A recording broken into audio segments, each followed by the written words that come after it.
The battle between the NALC and Congress has been waged for more than 120 years, but we need to start from the beginning. That takes us back to July 26, 1775, when Benjamin Franklin was named the first Postmaster General by the Second Continental Congress.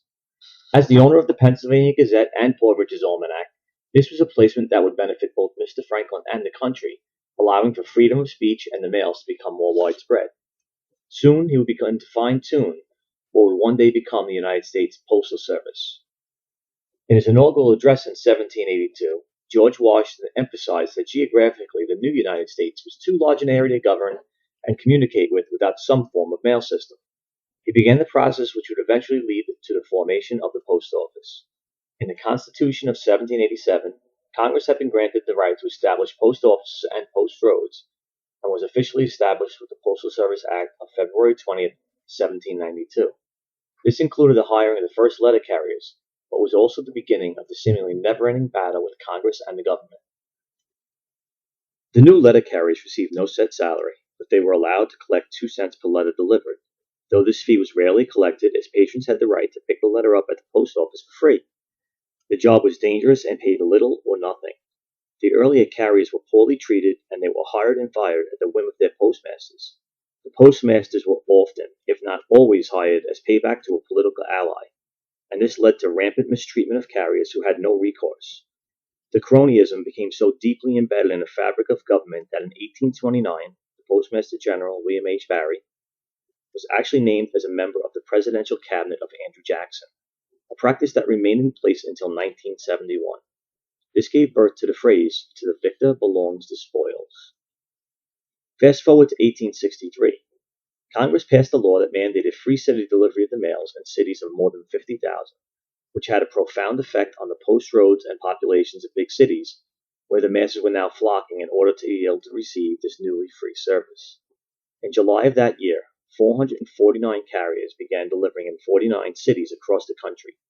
The carriers soon began to form associations, usually as a mutual benefit organization or a social club, but the formation of a national union was still years away, and the spoils system would prevent any such formation, as the carriers feared for their jobs. It wasn't until almost 20 years later, in 1883, that carriers were hired based on the taking of an exam, not on what political party they belonged to. The Pendleton Act was in direct reaction to the assassination of President James Garfield by a disgruntled political hopeful, a death that was accredited to the spoils system. The belief was if he hadn't placed a friend in the position of the assassin, he wouldn't have been killed. This had an adverse effect on the carriers, however. If postmasters didn't have to give jobs to company men of their political liking, why would Congress help the carriers at all? If carriers did not depend on politicians for their jobs, then surely their loyalties would soon be switching from their bosses to each other. The stage was set. It was time to organize and do battle with Congress. The following year, a small organized group of New York City and Washington, D.C. letter carriers approached Congressman Samuel Sunset Cox of New York to try and secure vacation days for the carriers in their cities, and Mr. Cox was sympathetic to their cause. Though not an actual organized union, their organized agitation resulted in a major win, as Sunset Cox was able to persuade Congress to give all letter carriers 15 paid vacation days per year. This was the first major win for letter carriers in Congress, but the war had just begun. On August 29, 1889, in the meeting hall above Schaefer Saloon in Milwaukee, the first meeting for a national organization of letter carriers was called. Carriers from many small and mid-sized cities were represented. This small-town meeting would eventually reach all the major cities, and by July of 1890, the differences of the big cities and small cities were laid to rest. The National Association of Letter Carriers was now truly national. The first priority of the new letter carrier union was to establish an equalized national pay system. Carriers in big cities were paid more than those in smaller cities. Substitute carriers were also a big concern for the newly formed NALC, as they were required to report to work every day and were often sent home without pay when they were not needed. They pled to Congress, but to no avail, and to make matters worse, in 1902, Theodore Roosevelt issued a gag order which forbade all postal and federal employees the ability to solicit Congress. Up until the First World War, postal-related issues were the single most petitioned to Congress. By attempting to silence the carriers, they were taking away our freedom of speech and our ability to demonstrate and talk publicly about the Postal Service.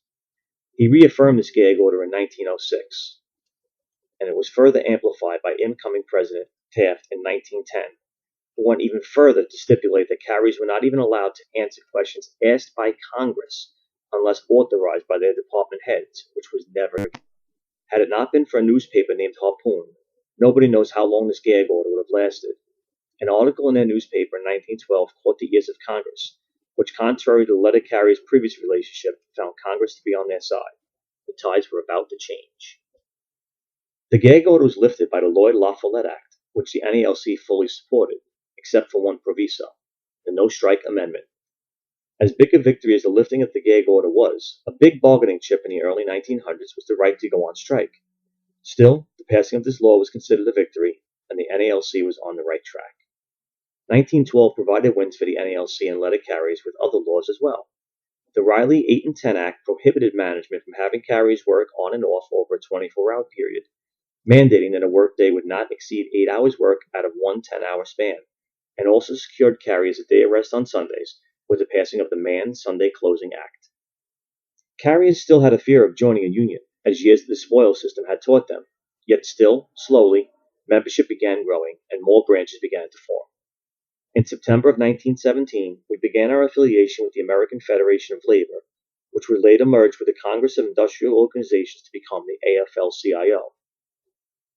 This affiliation was greatly debated for years as the NALC members feared that the AFL may try and convince them to strike illegally, but finally realized they needed to be connected with the rest of the country's labor struggles. This only strengthened the NALC, and the battle for higher wages, paid sick leave, and a retirement system were next on their agendas. By 1920, they had won these battles. The Civil Service Retirement Act was passed, giving carriers a retirement age of 65 and annuities based on years of service.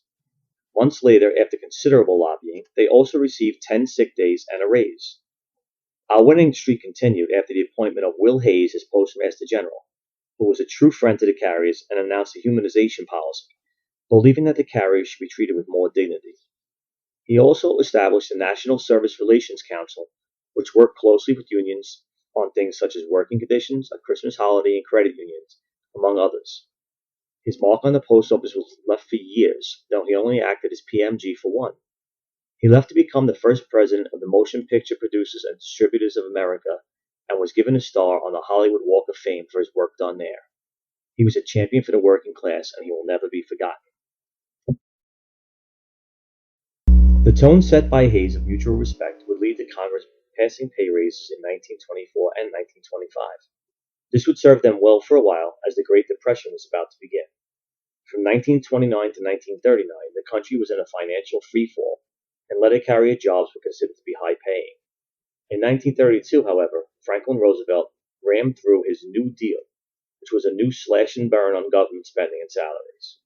After 2 weeks in office, he cut carriers' pay by 15% and rendered carriers, but more particularly substitute carriers, again to be severely underpaid.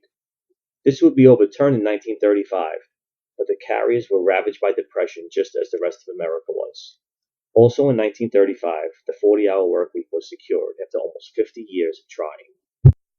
The NALC fought wage battles for years, including wartime bonuses and occasional raises. The biggest loss sustained by the letter carriers in the country as a whole was the abolishment of twice-a-day delivery in 1950. The NALC was never able to restore this system, and carriers were now on the street for the entire day after casing their mail in the morning.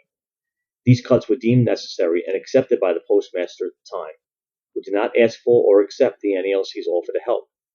Though wages were considered fair in 1952, working conditions worsened based on the new physical demands of being outside for longer periods of time. No good news came out of Washington until 1962, when a new president, John F. Kennedy, took office.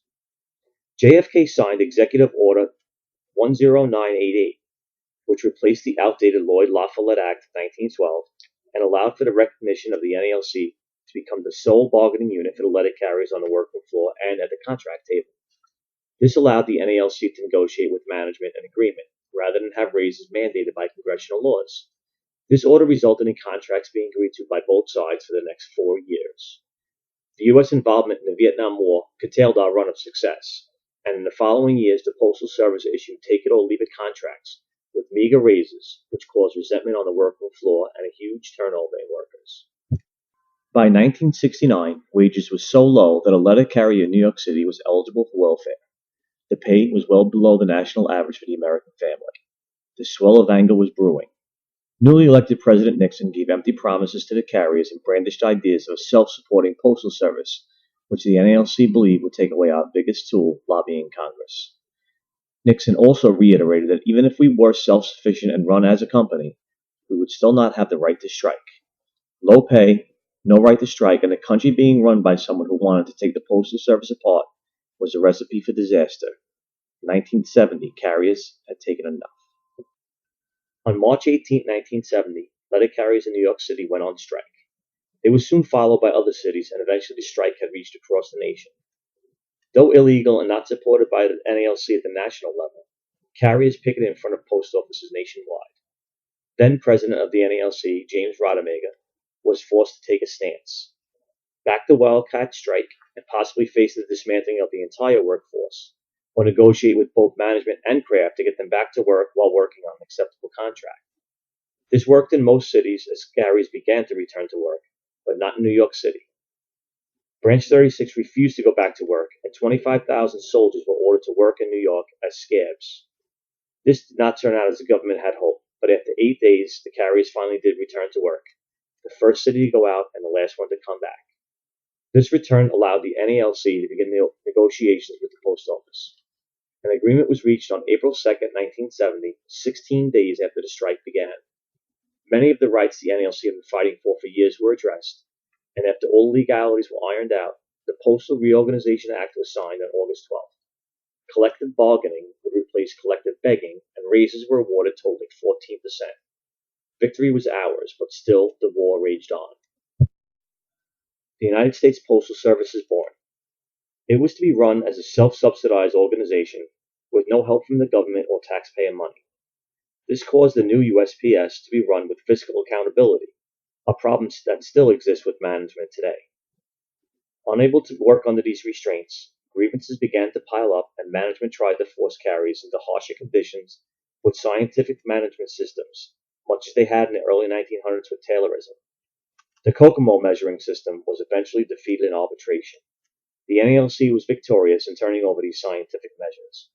By 1978, the NALC was in complete control, having righted the ship from the turmoil of the strike, and their newly conceived political action fund, COLSEP, was up and running. COLSEP will be instrumental in helping our friends in Congress be elected to office. It also helped us by creating a grassroots movement of letter carriers. Legislative volunteers would soon be called upon to various phone banks and rallies to help further the cause of the letter carriers. By 1983, COLSEP funds were directly responsible for winning the fight against universal Social Security and made it necessary that all branches of the government look at the NALC as a force in this country. The NALC has successfully fought for COLAs and continues to bargain for our contract. Though the 1984 contract allowed for a second tier of employees, FERS, it protected the rights of the CSRS workers. The USPS and NALC have had a much better working relationship over the last 30 years than we did previously, and most of our battles now are still with Congress. Bill after bill comes through Congress that we as union must either fight for or against. NALC programs such as e-Activist, which is like the emergency broadcast system for carriers, and the bills that affect us, continue to keep the NALC at the forefront of the national unions when it comes to our understanding of issues and where we stand on them. Our knowledge of what is going on in Congress is instrumental in our moving forward, both as an entity and as a union. We are faced with the heavy lifting of saving the USPS from itself and the congressmen and women who are hell-bent on destroying it. H.R. 2309 is as big a danger as we faced in years, and we will win the battle. We faced adversity since our inception, and it continues today. The question is, what can we do to help? Be ready, for one, to spring into action, whether it's at a rally or a phone bank. Give to COLSEP. It's our greatest resource in the fight for our rights and benefits. Educate yourself on where we've been and where we're going.